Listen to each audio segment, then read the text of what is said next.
नमस्कार, आप देख रहे हैं न्यूज़ वन इंडिया। मैं हूं आपके साथ राजेश कुमार। बुलेटिन की शुरुआत बड़ी खबर के साथ करेंगे। यूपी चुनाव प्रचार के लिए बीएसपी ने भी रणनीति बनाई है और वर्चुअल प्रचार पर बीएसपी का फोकस रहेगा। मायावती और आकाश आनंद का वीडियो भाषण सुनाए जाने की तैयारी है। छोटी छोटी जनसभाओं में मायावती का और आकाश का जो वीडियो भाषण है वो चलेगा। दलित बस्तियों में खासतौर पे बीएसपी का फोकस रहेगा और यह अभियान तेजी से चलाया जाएगा। दलितों को पार्टी के साथ जोड़े रखने की यह कवायद है और उपचुनाव के नतीजे तय करेंगे।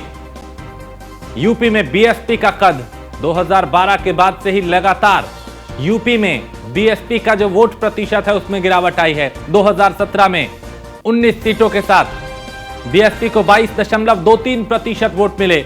2019 लोकसभा चुनाव में 10 सीटों के साथ 19.43% वोट मिले, जबकि 2022 विधानसभा चुनाव में एक सीट के साथ 12.88% वोट मिले और 2024 के लोकसभा चुनाव में एक भी सीट नहीं जीत पाई मायावती बीएसपी और वोट प्रतिशत 9.35 रहा।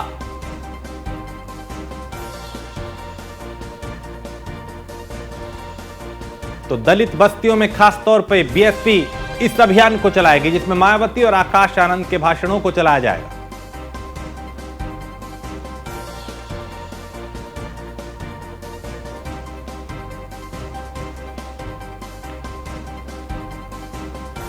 तो इस उपचुनाव में Bharatiya Janata party, Samajwadi party, BSP पूरी तरह से एक्टिव दिखाई दे रहे हैं। कैसे परसेप्शन क्रिएट किया जाए, कैसे इन सीटों को जीता जाए।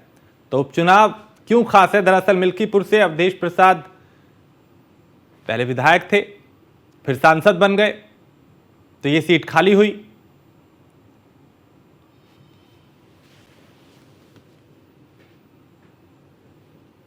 और करहल की बात करें तो करहल से चूंकि अखिलेश यादव विधायक थे, 24 का चुनाव लड़े, कन्नौज से सांसद बन गए, तो ये सीट खाली हुई। अब यहां पे चुनाव होगा। कुल 9 सीटें हैं, है तो 10, लेकिन अभी 9 पे ऐलान हुआ है चुनाव का। सीसामऊ की बात करें तो इरफान सोलंकी विधायक थे, लेकिन कुछ मामले दर्ज हुए, जेल जाना पड़ा, विधायकी गई। अब यहां पे उपचुनाव हो रहा है। फूलपुर सीट की बात करें तो प्रवीण पटेल विधायक थे, चुनाव लड़ा 24 का लोकसभा का, सांसद बन गए, तो ये सीट खाली हुई। अब यहां पे चुनाव होगा। मीरापुर सीट की बात करें तो यहां पे चंदन चौहान यहां से विधायक थे, लेकिन 24 में लोकसभा का चुनाव लड़ा, चुनाव जीते, सांसद बने, सीट खाली हुई, तो यहां पे भी चुनाव होना है। मझवा की बात करें तो यहां पे डॉक्टर विनोद कुमार बिंद ये विधायक थे, 22 में चुने गए, लेकिन फिर 24 का चुनाव लड़ा, दिल्ली पहुंच गए सांसद बनके, तो ये सीट खाली हुई। यहां पे भी चुनाव है। गाजियाबाद की अगर बात करें तो यहां पे अतुल गर्ग ने चुनाव जीता था 2022 में, विधानसभा का विधायक बने थे। उसके बाद 24 में सांसद का टिकट मिल गया और गाजियाबाद से सांसद बने, तो ये सीट खाली हुई और यहां पे चुनाव होगा। खैर सीट की बात करें तो यहां से अनूप प्रधान वाल्मीकि जो कि विधायक थे, लेकिन 24 में उन्हें हाथरस से टिकट मिला, सांसद बन गए, सीट खाली हुई, तो यहां पे अब चुनाव है। कुंदरकी की बात करें तो यहां पे जियाउर रहमान विधायक थे, 24 का चुनाव लड़े, सांसद बन गए, सीट खाली हुई। इस सीट पे भी अब चुनाव होगा।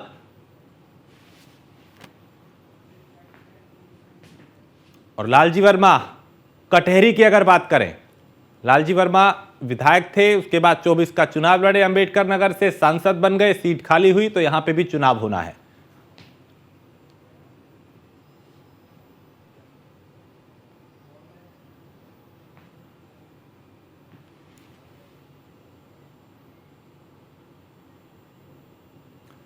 तो बीएसपी भी अब एक्टिव दिखाई दे रही है और बीएसपी मायावती और आकाश आनंद के जो भाषण है रिकॉर्डेड, उनको दलित बस्तियों में चलाएगी। अभियान एक चलाया जाएगा, इसके जरिए पार्टी से जोड़े रखने के लिए अपने वोट बैंक को, अपने कैडर को यह मुहिम चलाई जा रही है।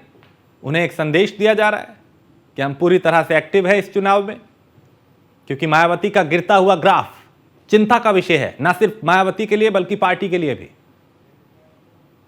और उसी ग्राफ को वो उठाना चाहती हैं। तो छोटी छोटी जनसभाओं में मायावती और आकाश आनंद के जो वीडियो हैं वो चलाए जाएंगे, वीडियो भाषण। उन भाषणों में कई बातों का जिक्र होगा, बीएसपी की जो नीति रीति है उसका जिक्र होगा। वर्चुअली कई सभाएं भी वो करेंगी, वर्चुअली भी संबोधित करेंगी।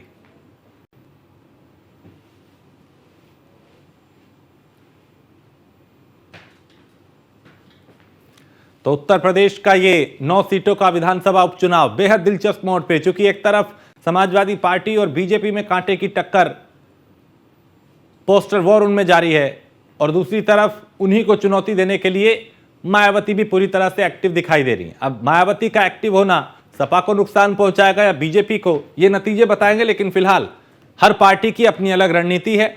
कहीं सभाएं की जा रही हैं, कहीं सम्मेलन, कहीं समीक्षाएं, कहीं संबोधित, कहीं रोड शो, और कहीं तकनीक का इस्तेमाल करके डिजिटल तरीके से लोगों के बीच अपनी मौजूदगी दर्ज कराई जाएगी। कहीं रिकॉर्डेड भाषण चलाए जाएंगे, कहीं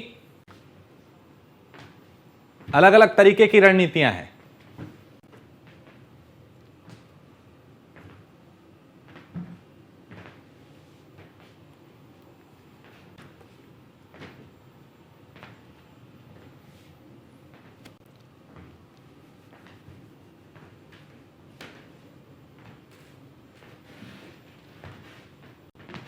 तो मायावती और आकाश आनंद के जो भाषण हैं वो दलित बस्तियों में चलाए जाएंगे। उनके जरिए अपने वोटर को, कैडर को संदेश दिया जाएगा कि हम आपके बीच हैं, हम आपके साथ हैं। क्योंकि 2012 के बाद से ही मायावती का जो सियासी ग्राफ है वो नीचे की ओर बढ़ता हुआ दिखाई दिया। फिर चाहे वो 17 का चुनाव हो, 19 का चुनाव हो, 19 में भले ही अखिलेश यादव के साथ गठबंधन करके 10 सीटें उन्होंने जीत ली, लेकिन वोट प्रतिशत चुनाव दर चुनाव कम होता रहा। फिर चाहे 22 का विधानसभा चुनाव हो, 24 में तो बहुत ही बुरी हालत हो गई, और अब 27 की तैयारी भी है, लेकिन उससे पहले ये उपचुनाव, इसमें खुद को परखने की जरूरत मायावती को भी, बीएसपी को भी, कि अभी कहां खड़े हैं और कैसे आगे की दूरी तय करनी है। तो यूपी चुनाव प्रचार के लिए बीएसपी ने ये रणनीति बनाई है।